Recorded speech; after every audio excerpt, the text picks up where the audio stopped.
Hi on YouTube.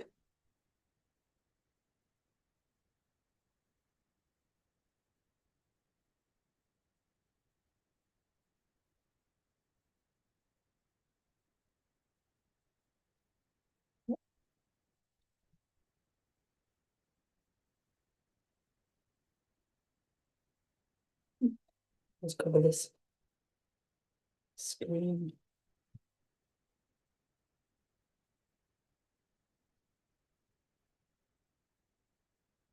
Hi.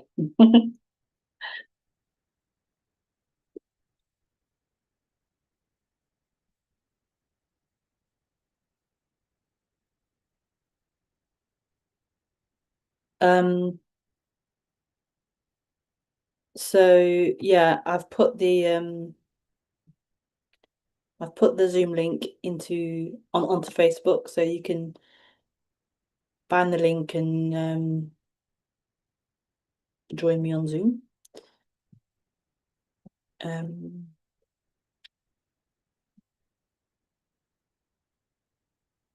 I am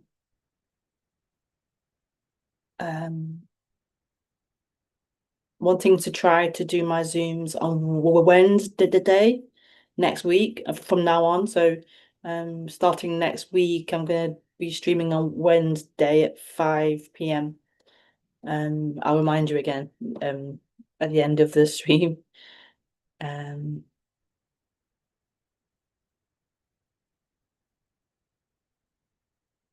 yeah. So yeah, the link's on YouTube. You can on Facebook, you can join the Zoom. I'll just give it a minute or two for anyone to join.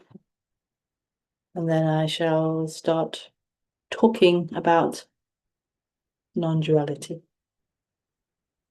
Just give it a minute.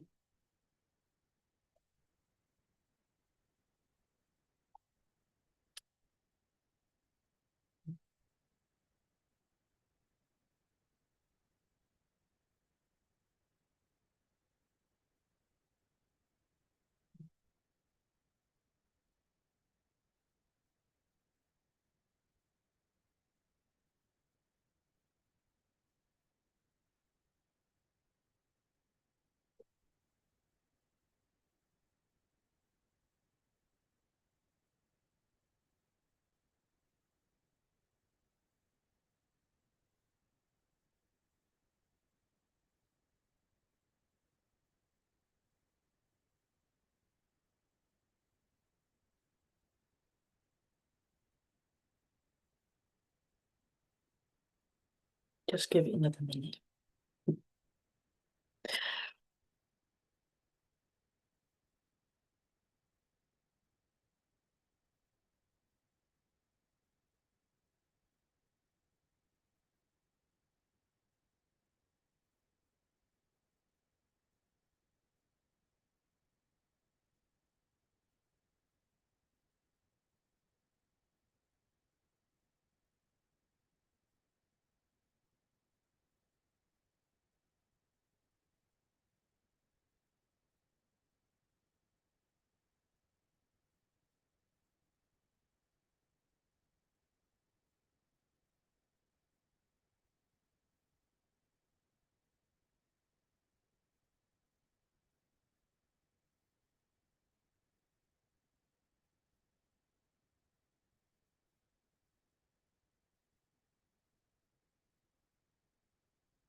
Okay, so the title of this talk is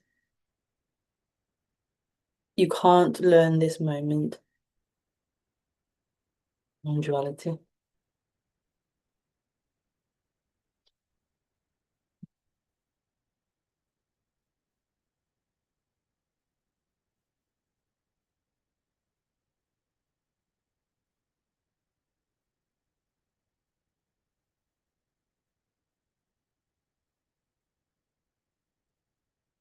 Hmm. I suppose you have to kind of have some previous knowledge or understanding of this subject, or at least have heard, the idea of mindfulness, of the power of now, being present, to really understand or hear what I'm talking about with this title. You can't learn this moment, because the idea that we hear in spirituality, in it's even now in it's spread quite far and wide, mindfulness and the idea of being in the present moment, due to Eckhart Tolle. Um well, the power of now. Um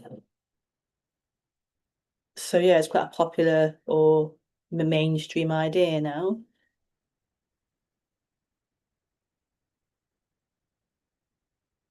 which is lovely.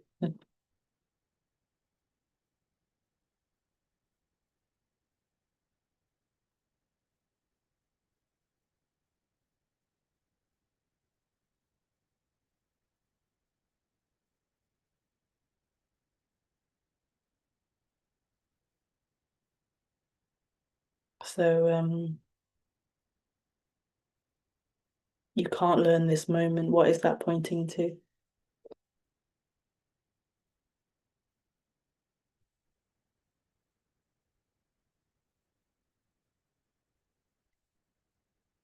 Well, I suppose it's directly pointing to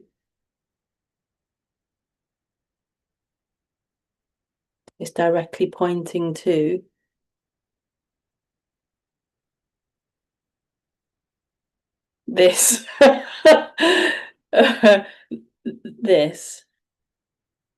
You could call it aliveness, presence, consciousness, e- the essence, or being, um,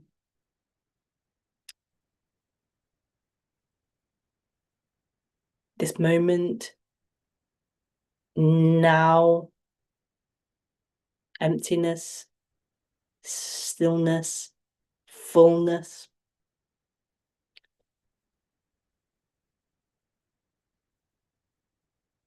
and how, whatever you call it, how it's not something that is learnable. So it isn't something that, of course, we have these words, this language. So you can learn the word being or aliveness or whatever, consciousness. You can learn that word, but what that word is describing or, yeah, pointing to isn't something that can be learnt. Like, it has no further quality or description of it that you can learn, mentally take in and learn intellectually.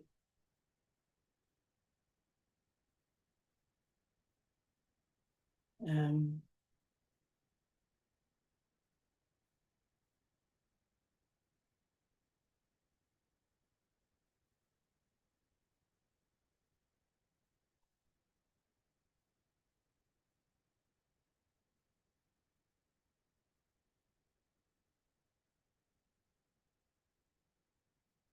lights are really bright.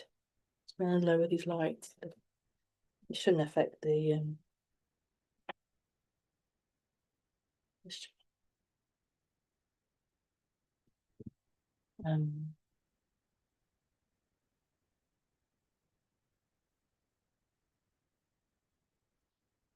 and so the mind can't grab hold of this moment, let's call it. It can't grab hold of this stillness. It's not a thing. It can't grab hold of it because there's no material to it. There's no language to it for the mind to grab hold of, for thought to grab hold of.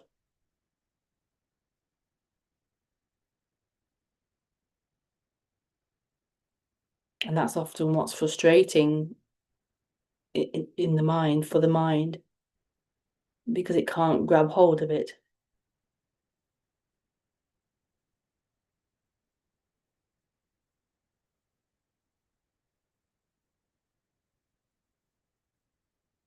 But that's also what's magical about it, is that it can't be grabbed hold of.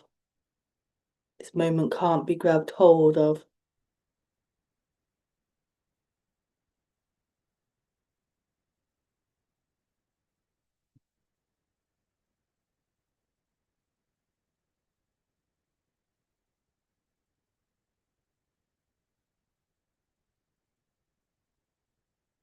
And so this kind of direct pointing can be a bit, well, a lot, maybe disheartening, or a bit, yeah, definitely frustrating, disheartening for the mind. It can't do anything with it. I remember, like, I remember um at one point listening to Muji and being like, oh, it's just that, it's just being. Oh, it's just this sense of, oh, there's nothing I can do with that. There's nothing I can use that for, all these years of like being into this subject, and then there's nothing I can do with that. This sense of yeah, I laugh now, but it was quite a sad feeling, depleting feeling, um, emotion that came with that,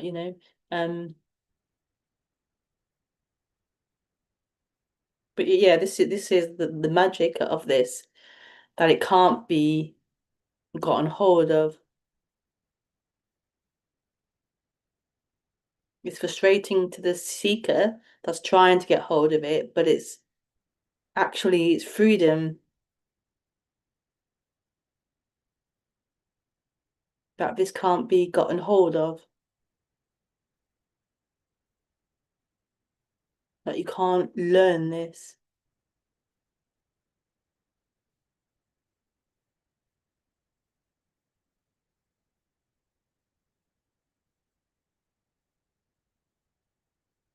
You can't learn this.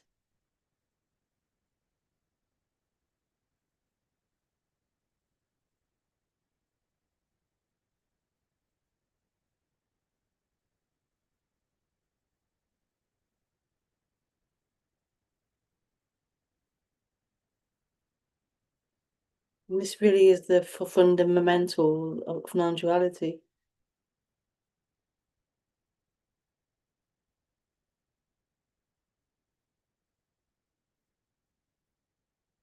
The fundamentals of freedom.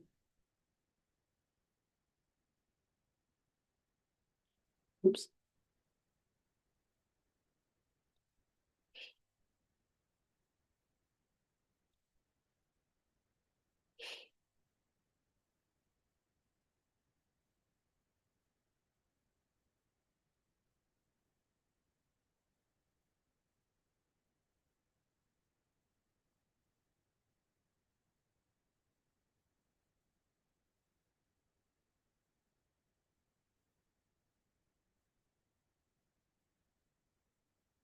So in that dream of separation, this dream plays of being separate, of being someone separate, of there being separateness all around. So the baby is separate, the house is separate, the cat is separate, everything is separate.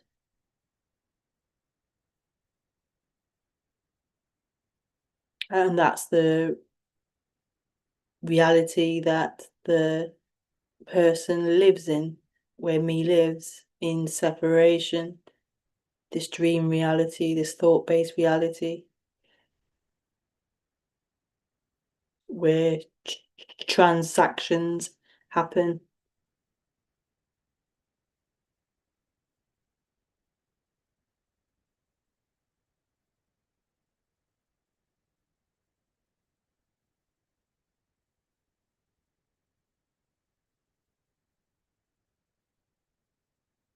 Whereas in non-duality, what is being spoken about isn't isn't that reality, isn't that transactional separation reality.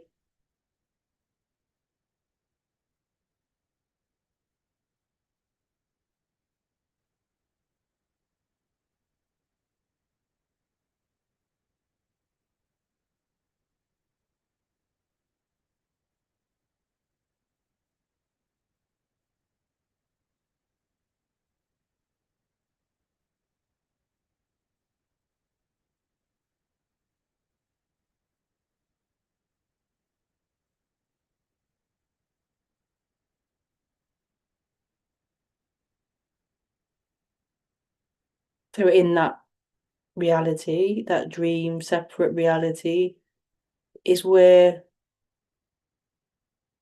learning happens.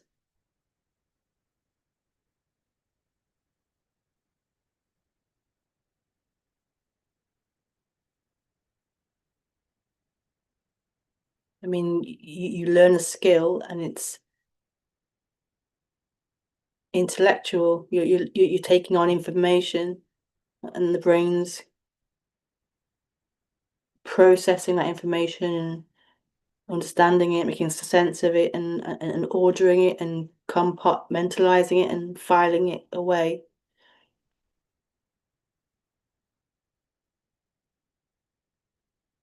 And the more you're exposed to that material, the more it affirms and remembers and cements that knowledge. And you can say, I've learned something. I now understand and I've learned something.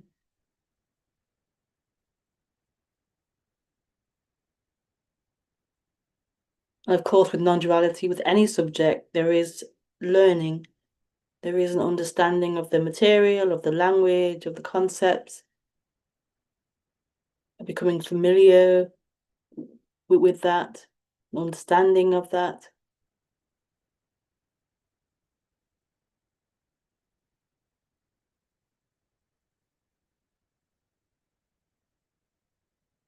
And that's a part of it.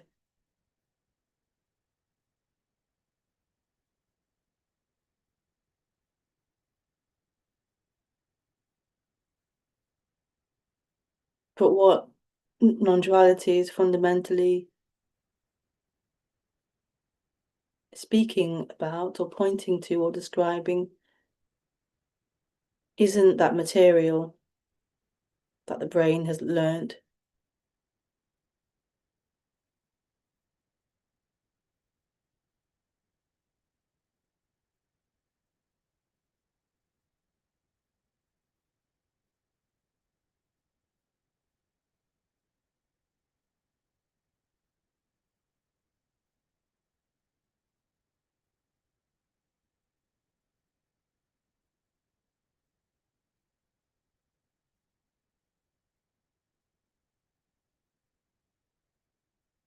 That material is supposed to burn itself up.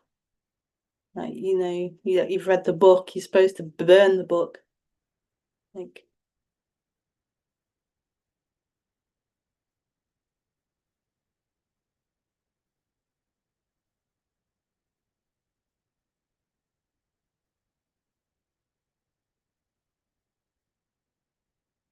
but it isn't something that you, the learner of that material, can burn up.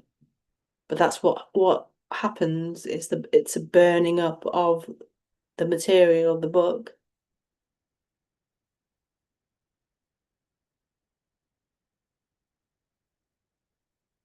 And this fire, this burning up, is actually this moment, let's call it this moment, this empty stillness, this fullness, this life, this everything is the fire. This moment is the fire.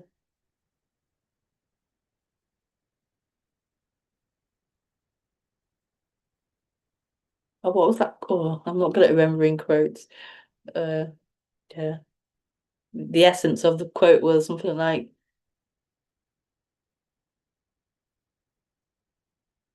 there can only be, I'm just paraphrasing it as well. There can only be freedom now in this moment.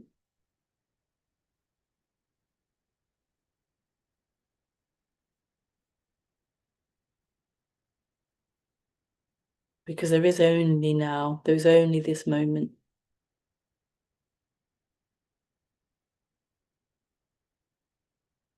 It can only be here.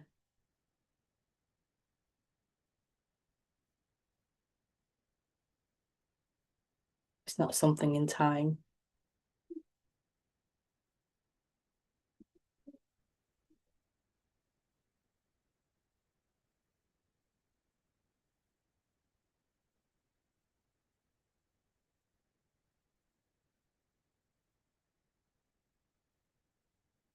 So the fundamental question of non-duality is who, like who could be in this moment, or who could learn this moment, or who are you in this moment?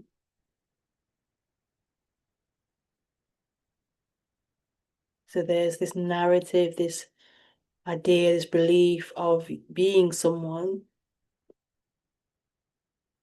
being a character in time, your situation, your circumstances, your conditioning, your culture, who you are. There's that narrative level.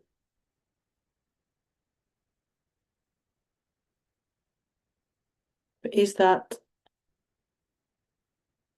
just information that you've learned, or information that you've acquired? Are these just words and names and labels that you have become familiar with and have begun to own as if they are who you are?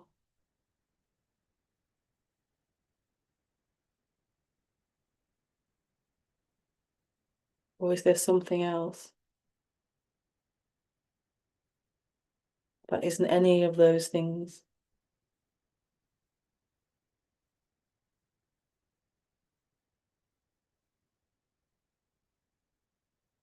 Is there freedom right now?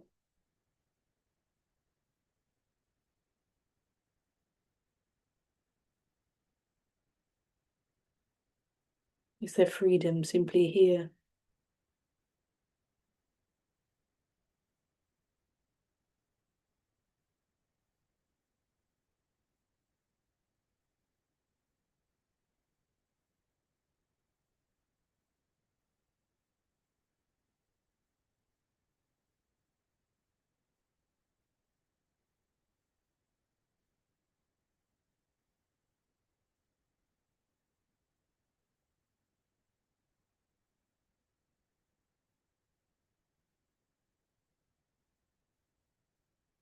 So you're welcome to ask any questions about any of that.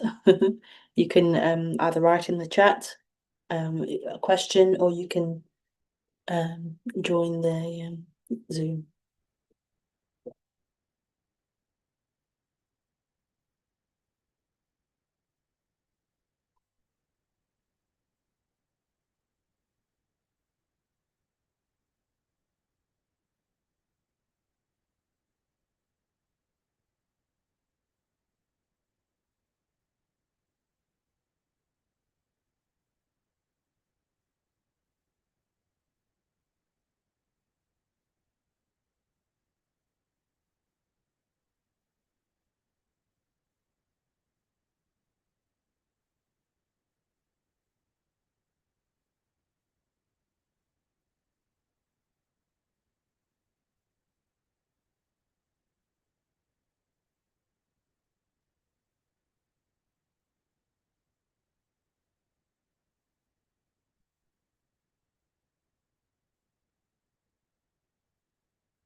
Hi, Kelly. Oh, hi. Yeah.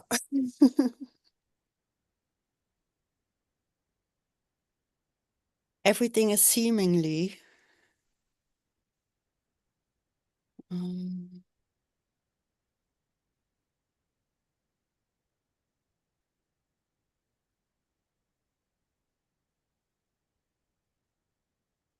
yeah.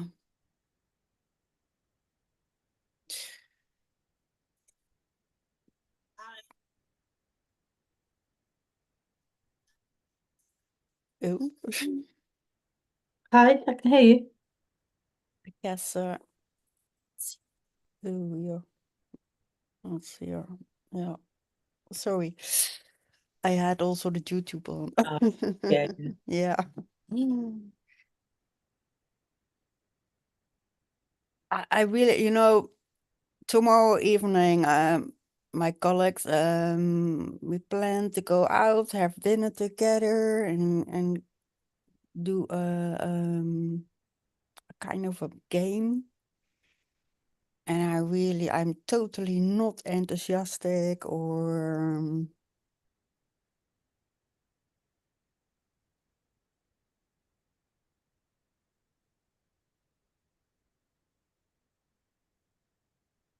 I don't know. I also love my couch, be alone. Yeah, Yeah. yeah.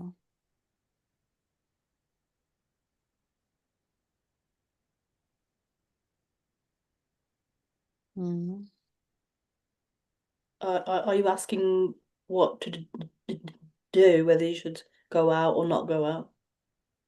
Yeah, it just happens. If I go out, then that's it. If I go home, then that's it. Yeah. No, I'm saying, are you asking whether you should go out or not go out? Um, in a way, it's happening by itself, of course. But yeah, in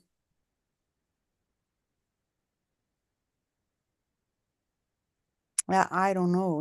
It's sometimes the question arises, shall I do a family constellation or not? Is there a better or not? Is just this?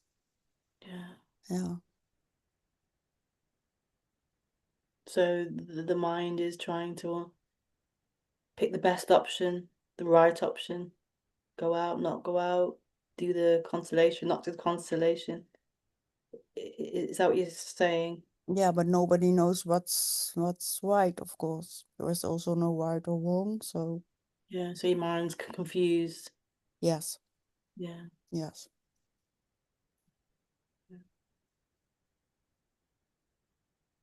Yeah.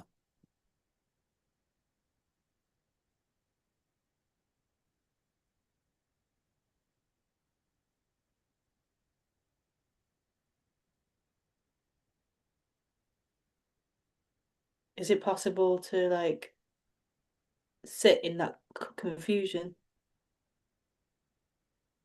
for that confusion to be there, what to do, this or that is wrong, right? For that to be there,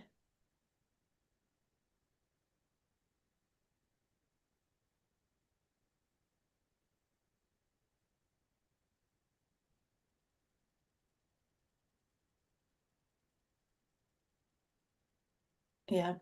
Is that is Yeah, is yeah. that possible? When I look into this room, there's just nothing, and there is no tomorrow. So yeah, But is it possible to sit with that confusion being there, yeah, not so easy. Not so easy. Mm-hmm. Yeah,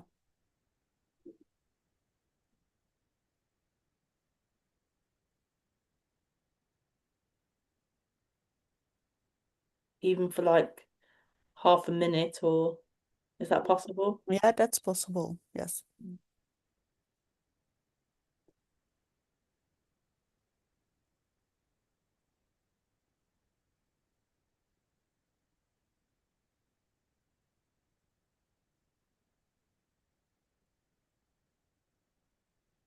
What can happen sometimes is it feels impossible, and then you do like a 30-second timer or something, and then like you want to stay longer and longer, and not always, of course, but sometimes it's the mind can just disappear. Mm-hmm.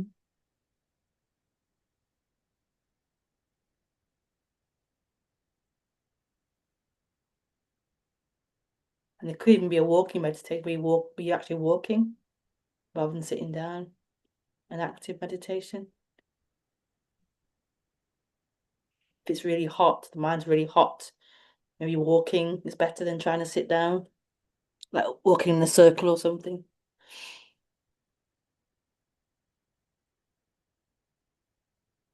Mm-hmm.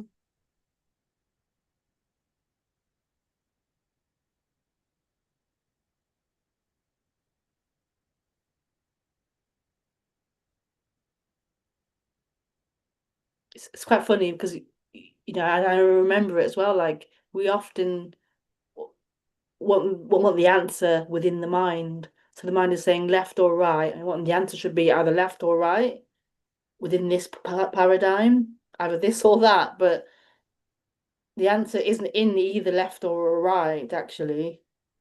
It's not in that paradigm of mind. So whether It the do- mind chooses left or right in the end, it doesn't really matter. What you really want isn't in the left or right answer.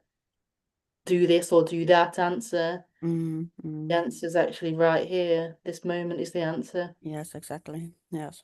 It's Mm-hmm. unsatisfying to the mind because the mind wants to proceed with its projections and pick the right one and do the next bit and the next bit, but it's not, the answer isn't found in that actually. It's just more mind, it's just more projection. What's really wanted is this moment, which is freedom.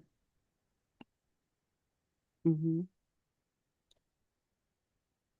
And I can't convince the mind of that. It's just, yeah, the mind believes in the mind.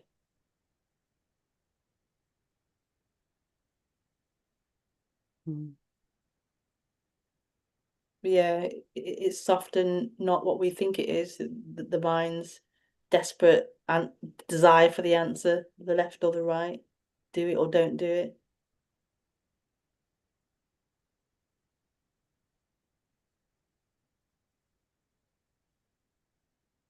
The freedom's here.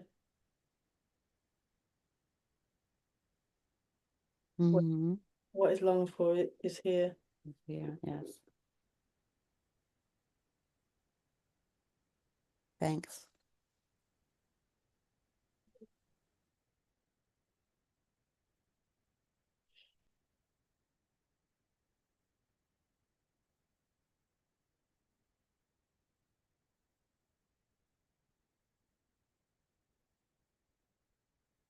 It's such an addiction. It's such an addiction. Like following the mind,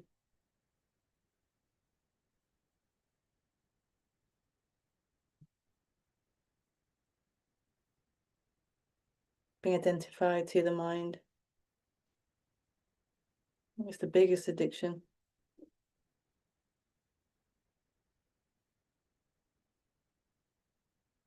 But in this society, it's kind of an accepted one as opposed to being on heroin or something, which is quite destructive in the sense of, your health and everything else financially.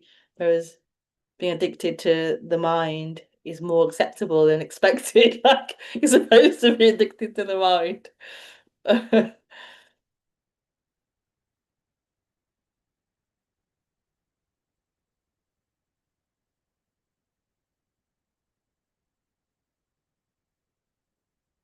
So in a way, waking up is a real weaning off that, a weaning off the mind, the mind addiction.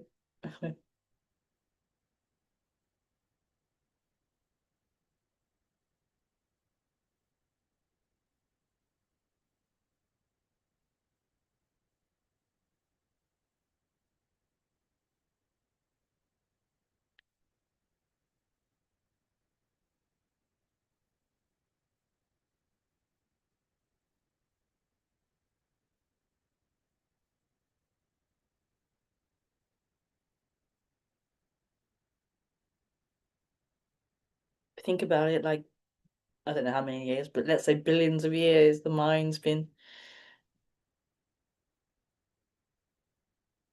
bought into.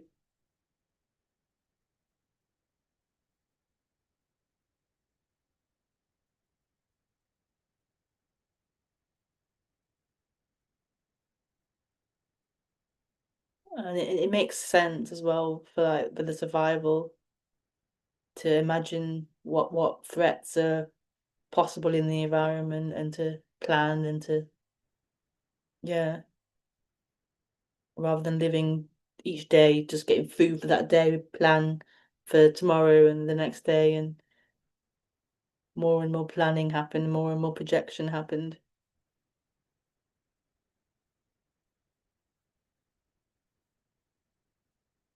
So it's this mind got stronger and stronger and bigger and it became the habit.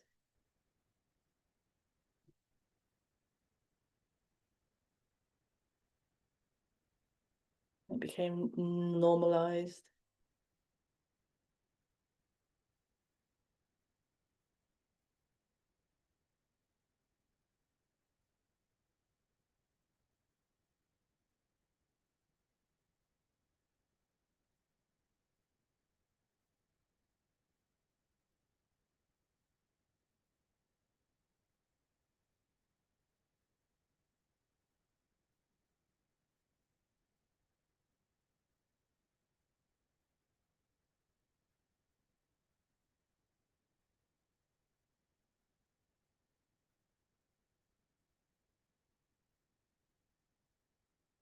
And our freedom, our simplicity kind of got covered over.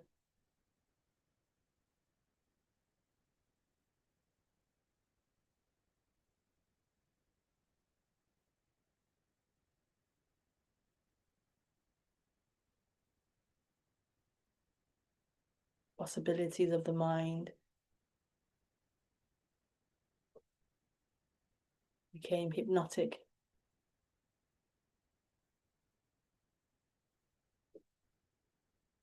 The planning of the mind became hypnotic.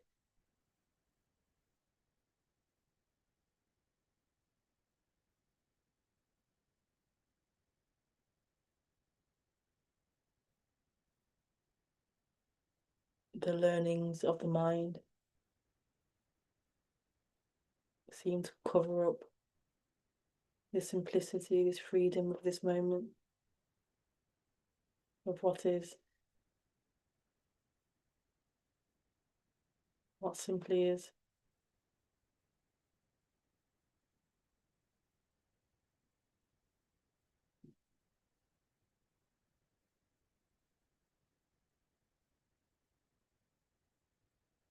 Of course, we plan, we prepare, we do all of these functions,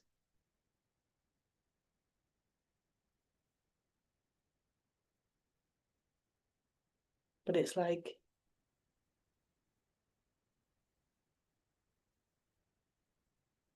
remembering or this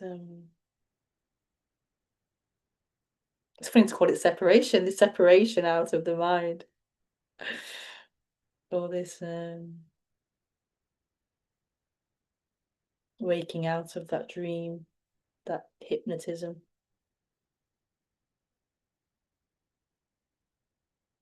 this remembering of what is,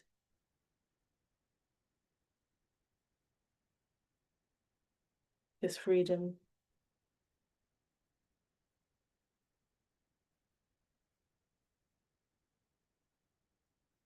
which isn't a learned thing, it isn't in the mind. It's simply here.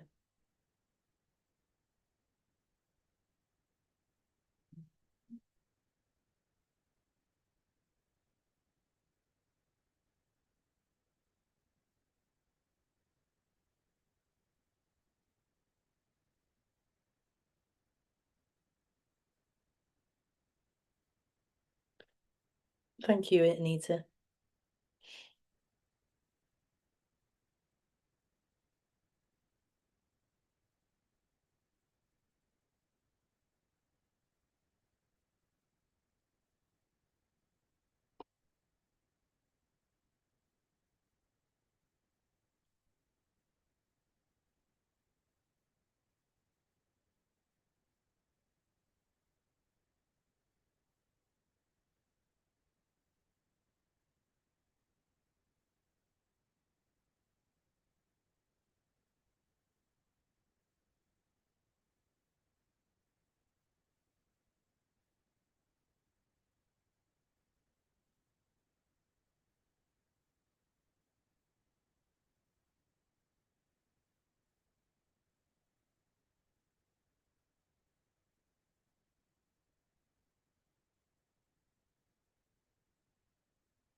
So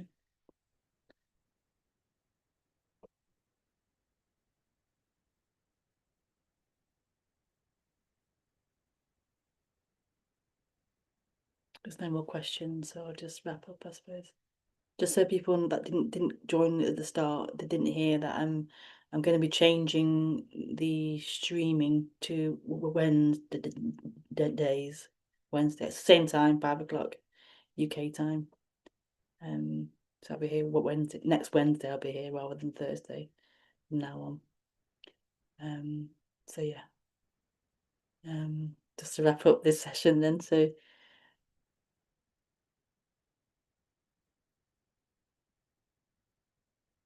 yeah.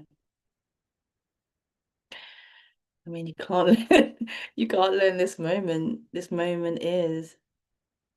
There's nothing to learn about it. It is. It is.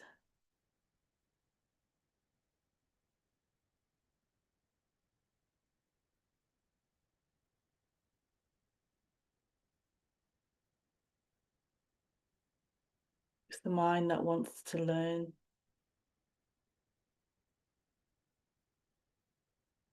It's not a bad thing to learn.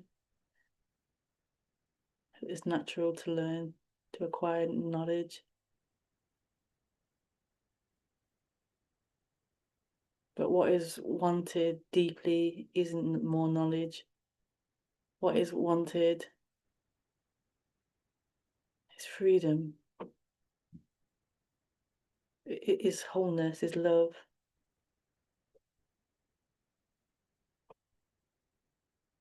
The end of seeking.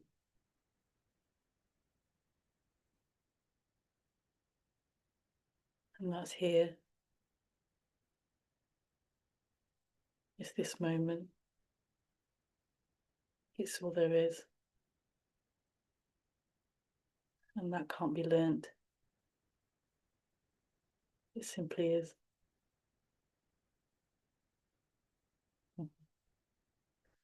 Thank you so much. I shall see you next week. On Wednesday, not Thursday.